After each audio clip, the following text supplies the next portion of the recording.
ప్రియమైన సహోదరి సహోదరులారా, మీకు శుభవార్త. 2025 సంవత్సరంలో మొత్తం 365 అంశాలను మీతో పంచుకోబోతున్నాము. జనవరి 1వ తేదీ నుండి ప్రతిరోజు ఒక అంశము మరియు దానికి సంబంధించిన వాక్యమును పంచుకుంటాము. దయచేసి ఆ వాక్యములను వినండి, ధ్యానించండి మరియు ఆశీర్వదించబడండి. దయచేసి సబ్స్క్రైబ్ చేయండి మరియు మీ స్నేహితులతో పంచుకోండి. ధన్యవాదాలు.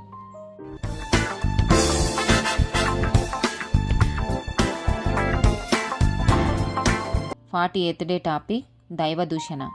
నిర్గమకాండము 20వ అధ్యాయము 7వ వచనం. నీ దేవుడైన యెహోవా నామమును వ్యర్థముగా నుచ్చరింపకూడదు. యెహోవా తన నామమును వ్యర్థముగా నుచ్చరింపు వానిని నిర్దోషిగా ఎంచడు. సామెతల గ్రంథము 30వ అధ్యాయము 8, 9 వచనాలు. వ్యర్థమైన వాటిని అబద్ధములను నాకు దూరముగా నుంచుము. పేదరికమునైనను ఐశ్వర్యమునైనను నాకు దయచేయుకుము. తగినంత ఆహారము నాకు అనుగ్రహింపుము. ఎక్కువైన ఎడల నేను కడుపు నిండినవాడనై నిన్ను విసర్జించి యెహోవా ఎవడని అందునేమో, లేక బీదనై దొంగిలి నా దేవుని నామమును దూషింతునేమో. యెషయా గ్రంథము 52వ అధ్యాయము 5వ వచనం. నా జనులు ఊరకయే కొనిపోబడి ఉన్నారు. వారిని బాధపరచువారు వారిని చూచి గర్జించుచున్నారు. ఇదే యెహోవా వాక్కు. దినమెల్ల నా నామము దూషింపబడుచున్నది.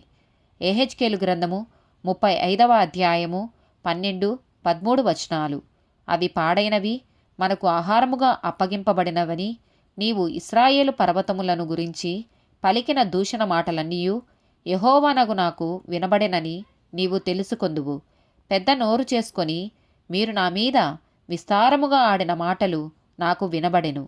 జకర్యా గ్రంథము 5వ అధ్యాయము 4వ వచనం. ఇదే సైన్యములకు అధిపతియగు యెహోవా వాక్కు.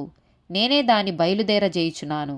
అది దొంగల ఇండ్లలోనూ నా నామమును బట్టి అబద్ధ ప్రమాణము చేయువారి ఇండ్లలోనూ ప్రవేశించి వారి ఇండ్లలో ఉండి వాటిని వాటి దూలములను రాళ్లను నాశనం చేయును. 1 తిమోతికి రాసిన పత్రిక 1వ అధ్యాయము 13, 20 వచనాలు. నన్ను బలపరిచిన మన ప్రభువైన క్రీస్తు యేసుకు కృతజ్ఞుడనై ఉన్నాను. తెలియక అవిశ్వాసము వలన చేసితిని గనుక కనుకరింపబడితిని. వారిలో హుమెనయును అలెక్సందురును ఉన్నారు. వీరు దూషింపకుండా శిక్షింపబడుటకై వీరిని సాతానునకు అప్పగించితిని. 2వ తిమోతికి రాసిన పత్రిక 3వ అధ్యాయము 2వ వచనం. ఏలయనగా మనుషులు స్వార్థప్రియులు, ధనాపేక్షకులు, బింకములాడువారు, అహంకారులు, దూషకులు, తల్లిదండ్రులకు అవిధేయులు, కృతజ్ఞత లేనివారు, అపవిత్రులు. ఆమేన్.